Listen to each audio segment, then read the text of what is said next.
Hai teman-teman Juta Tanaman, apa kabar? Berjumpa lagi dengan saya di channel ini. Semoga keadaan teman-teman semua dalam keadaan baik-baik saja ya. Amin. Ya, jadi kali ini kita akan membahas salah satu anggrek atau dendrobium yang sangat disukai oleh ibu-ibu ya. Karena apa? Ya, bisa teman-teman lihat di sini warnanya sangat manis sekali ya, cantik. Jadi pada video kali ini kita akan sharing bagaimana cara perawatannya. Kemudian bedanya apa sih dengan dendrobium lainnya yang mirip ya, seperti larat, kemudian bentimurung. Jadi nanti akan kita bedakan. Jadi terus tonton videonya sampai habis ya.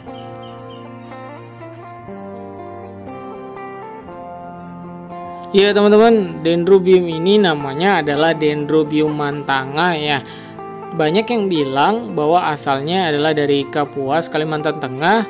Dan dendrobium ini juga masih jadi perdebatan antara hibrid atau spesies, karena ada yang bilang hibrid, ada yang bilang spesies. Kalau saya sih apa aja lah, yang penting bagus ya. Kalau menurut teman-teman apa ini, spesies atau hibrid ya? Silahkan tinggalkan komen di bawah. Yang pertama kita akan bahas ya teman-teman tentang media tanam. Jadi dendrobium ini sebenarnya hampir sama dengan kebanyakan dendrobium lain, jadi tidak terlalu suka dengan media yang terlalu banyak mengandung air ya. Jadi kalau misalkan teman-teman punya anggrek dendrobium mantanga ini, usahakan medianya itu yang poros ya, seperti arang, kemudian pakis, bisa juga di mix ya, seperti itu ya.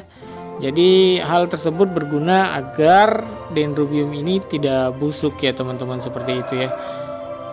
Jadi kalau dia media tanamnya tepat, kemudian sehat, maka anggrek ini adalah salah satu anggrek yang tidak pernah berhenti berbunga ya. Sepanjang tahun itu berbunga aja sampai bosan saya lihat anggrek ini terus yang berbunga ya. Padahal anggrek-anggrek lain itu kan biasanya kalau sudah berbunga ada jedanya. Kalau anggrek ini nih berbunga, habis bunganya berbunga lagi, berbunga, dan tiap berbunga ya teman-teman, dia itu satu kali berbunga itu bisa tahan 3 bulan. Bayangin, dan bunganya itu panjang-panjang, bisa sampai 2 meter, 1,5 meter, 1 meter ya. Tapi semuanya itu bergantung lagi, balik lagi ke perawatannya ya teman-teman. Kalau misalkan kondisi tanamannya prima, pasti dia juga akan menghasilkan bunga yang banyak dan bunga yang sering berbunga seperti itu ya. Nah ini media tanamnya seperti ini ya teman-teman. Saya sampingnya potnya adalah sabut kelapa, tapi di tengahnya itu saya menggunakan arang teman-teman. Yang putih-putih itu sabut kelapa dan ada daun bawang dan segala macam. Jadi saya siramnya kebanyakan dengan sisa-sisa dapur saja seperti itu ya. Dan hasilnya teman-teman bisa lihat sendiri di sini.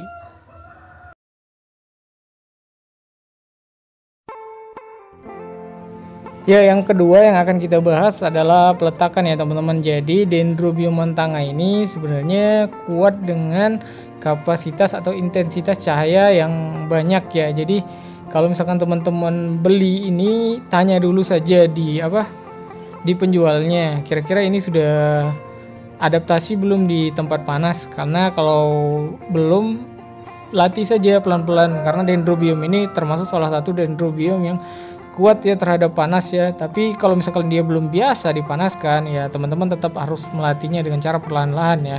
Karena kalau langsung biasanya dia daunnya gosong meskipun nggak mati ya. Kalau dendrobium ini nggak mati kalau dipanaskan. Kalau dia belum terbiasa biasanya mungkin daunnya gosong. Tapi kalau dia sudah terbiasa, dia akan kuat dan fine-fine saja ya teman-teman. Jadi kalau misalkan teman-teman ada beli dendrobium ini, silakan tanya ke penjualnya kira-kira dia sudah kuat panas belum. Nah, dendrobium ini sendiri teman-teman, kalau misalkan diletakkan di tempat yang cahayanya banyak, cukup seperti itu, dia akan menghasilkan bunga yang banyak biasanya ya. Jadi dia senang dengan tempat-tempat yang panas dan lembab seperti itulah teman-teman ya. Jadi nanti dia akan menghasilkan bunga yang banyak seperti itu kalau misalkan kelembapan dan cahayanya itu tepat ya teman-teman.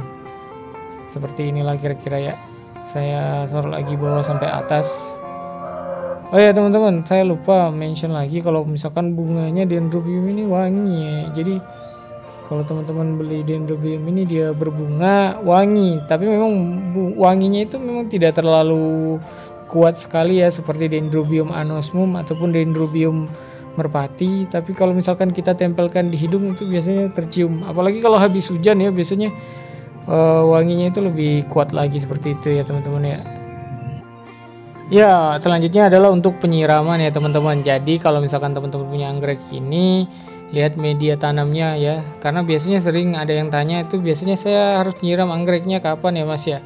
Jadi gampang saja, kan Dendrobium itu tidak suka terlalu lembab dan jangan juga terlalu kering sekali. Jadi kalian bisa ukur sajalah pakai hati. Jadi kalian periksa media tanamnya, kalian raba-raba pakai tangan. Kalau memang kering ya siram, seperti itu ya. Kalau masih basah ya tidak usah disiram ya teman-teman. Nah ini bedanya dengan anggrek larat ya, seperti ini nih. Anggrek larat tuh yang depan sini, sedangkan anggrek mentanga ini yang belakangnya. Jadi teman-teman bisa lihat mirip memang, tapi ya beda juga sebenarnya ya. Kemudian ini tuh ada lagi nih Dendrobium bantimurung teman-teman. Nih kalau saya dekatkan di sini nih, kalau Dendrobium bantimurung itu punya warna yang lebih pekat, meskipun bentuk bunganya mirip ya, tapi warnanya jauh berbeda kalau dengan bantimurung ya teman-teman ya. Seperti itulah kira-kira ya. Oke, lanjut ya. Ya, yang selanjutnya adalah untuk pemupukan ya teman-teman. Kalau misalkan teman-teman di rumah tidak punya pupuk kimia, ya gunakan saja yang ada. Kan sudah lumrah ya, biasanya anggrek itu yang pertama dipupuk pakai air beras. Kalau air beras berapa banyak sekali teman-teman Mas siramnya. Jadi teman-teman sama seperti siram air ya kalau pupuk air beras itu. Jadi tinggal dicek saja media tanamnya, kalau masih basah ya jangan, kalau sudah kering ya boleh disiram, karena kalau air beras itu aman ya. Jadi mau teman-teman gunakan sesering mungkin selama medianya kering, itu biasanya tidak apa-apa ya. Yang selanjutnya juga teman-teman bisa gunakan bawang merah, kemudian air kolam, semuanya itu sudah pernah dibuat videonya. Jadi kalau teman-teman mau cek, nanti saya kasih linknya di deskripsi atau di komen ya, teman-teman bisa cek saja seperti itu.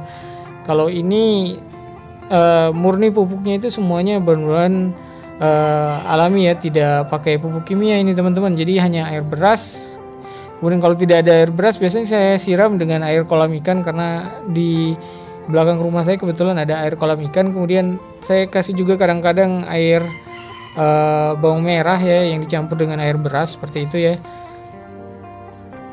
Videonya sudah pernah saya buatkan, linknya ada di deskripsi kalau misalkan teman-teman tertarik untuk membuat ya.